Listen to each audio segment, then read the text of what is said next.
নমস্কাৰ বৰাক উপত্যকাৰ পলিটিক্স লৈ মই আৰু এবাৰ লাইভলৈ আহিছো আপোনালোকক মই জনাব বিচাৰিছো যে আজিৰ পৰা কেইদিনমান আগতে প্ৰাক্তন মন্ত্ৰী তথা নিলম্বিত কংগ্ৰেছৰ বিধায়ক সিদ্দিক আহমেদ তেখেতে ঘোষণা কৰিছিল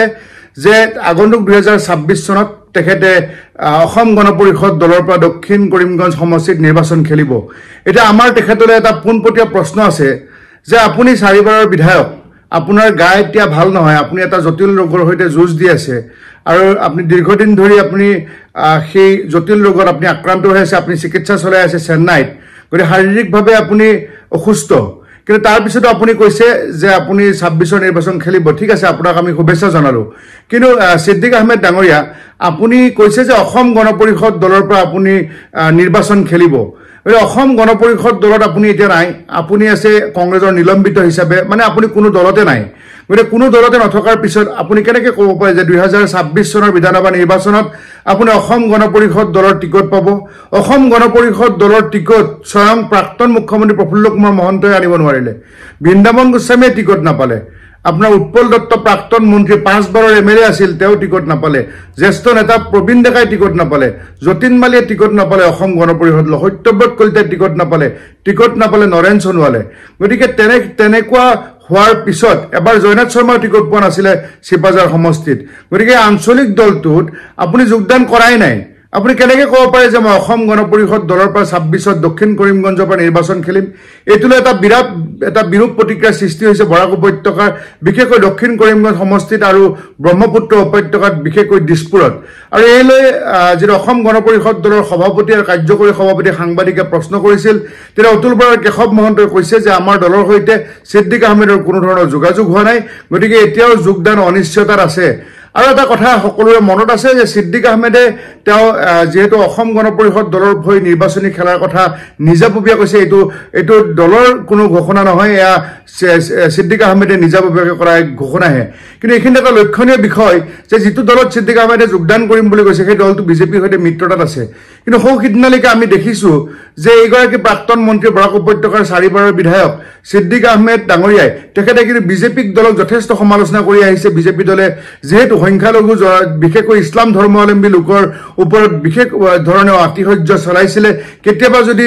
মছজিদৰ মাইকটো বন্ধ কৰি দিয়ে কেতিয়াবা যদি আপোনাৰ নামাজৰ শুকুৰবাৰৰ এছেম্বলিৰ ডেট বন্ধ কৰি দিয়ে আন কেতিয়াবা যদি উচ্ছেদ চলাই আন কেতিয়াবা যদি গণেশগুৰিত ইছলামিক লোকসকলক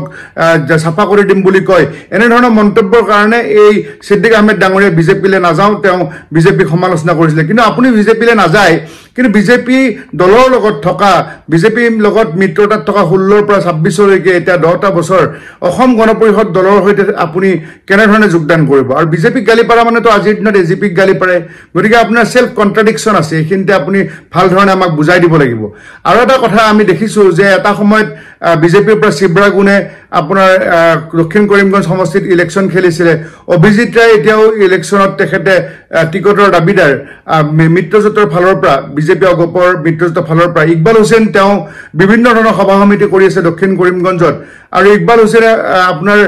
টিকটৰ ক্ষেত্ৰত তেওঁ অন্যতম দাবীদাৰ আৰু টিকট লাভৰ ক্ষেত্ৰত তেওঁ দৌৰৰ শীৰ্ষত আছে আনকি 2-4 বাৰ আমি অতুল বৰাৰ মুখতে শুনিছিলো যে ইকবাল হুছেইনে আগন্তুক দিনত অসম গণ পৰিষদ দলৰ প্ৰাৰ্থী পোৱাৰ সম্ভাৱনা আছে গতিকে তেনে ক্ষেত্ৰত নিজাববীয়াকৈ নিজৰ প্ৰাৰ্থিত্ব সিদ্দিক আহমেদ ডাঙৰীয়া কেনেকৈ ঘোষণা কৰিব পালে এইটো খুব ডাঙৰ প্ৰশ্ন আজিৰ দিনত কাৰণ সন্মুখত 2026 চনৰ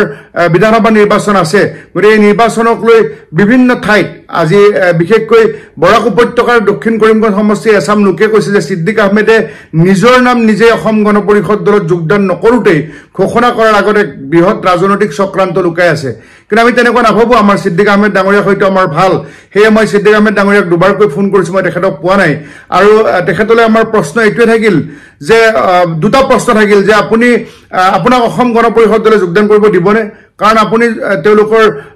যিটো মিত্ৰ দল বিগ ব্ৰাদাৰ বিজেপিক আপুনি সমালোচনা কৰি আহে সময়ে সময়ে এইটো নাম্বাৰ 1 প্ৰশ্ন নাম্বাৰ 2 এই দলৰ প্ৰাক্তন সভাপতি প্ৰাক্তন মুখ্যমন্ত্ৰীৰ টিকটেই অনিশ্চয়তাত তেনে ক্ষেত্ৰত আপুনি কেনেকৈ ঘোষণা কৰিব পালে যে মই অসম গণ পৰিষদৰ পৰা 26ত নিৰ্বাচন খেলিম গতিকে আপোনাক বহুতে স্বয়ম্ভূ সভাপতি বুলি কৈছে গতিকে সেইটো আপুনি এটা ষ্টেণ্ড ক্লিয়াৰ কৰিব লাগে যে অসম গণ পৰিষদ দলৰ সভাপতি অতুল বৰাই আপোনাক কৰ্তৃত্ব দিছে নেকি যে আপুনি দক্ষিণ কৰিমগঞ্জ সমষ্টিত আপোনাৰ নাম ছিদ্দিক আহমেদ ডাঙৰীয়া আপুনি নিজে ঘোষণা কৰক, যোগদান কৰিম বুলি কওক আৰু প্ৰাৰ্থিত্ব পাম বুলি কওক। যদি কৈছে সেই কথাও জনাওক, আৰু যদি নাই কোৱা সেই কথাও জনাওক। মুঠৰ ওপৰত বিভিন্ন ঠাইত বিশেষকৈ আপোনাক সাম্প্ৰদায়িক মন্তব্য আপুনি মাজে সময়ে কৰি আপুনি অসমৰ বিভিন্ন ঠাইত আপুনি হিন্দু মুছলমানৰ সংঘাত লগাব বিচাৰে বুলি আছামে ক'ব বিচাৰে। কিন্তু যিয়ে নহওক আপুনি 4বাৰ ৰাজনীতিৰ পথাৰত আপুনি উত্তীৰ্ণ হৈছে, এবাৰ পৰাজয় বৰণ কৰিছে। প্ৰাক্তন মন্ত্ৰী, সমবায় মন্ত্ৰী আছিলে, উদ্যোগ মন্ত্ৰী আছিলে। গতিকে আপোনাৰ প্ৰতি বহুতৰ শ্ৰদ্ধা আছে। সেয়ে যিটো সাংবাদিকৰ বা সংবাদ মাধ্যমৰ বা অসমৰ জনসাধাৰণৰ মনলৈ আহে প্ৰশ্নকেইটা আপোনালৈ কৰিলোঁ। আপুনি প্ৰশ্নকেইটাৰ উত্তৰ দিব আৰু দক্ষিণ কৰিমগঞ্জ ৰাইজেও আপোনাৰ এই উত্তৰলৈ বাট চাইছে। ধন্যবাদ।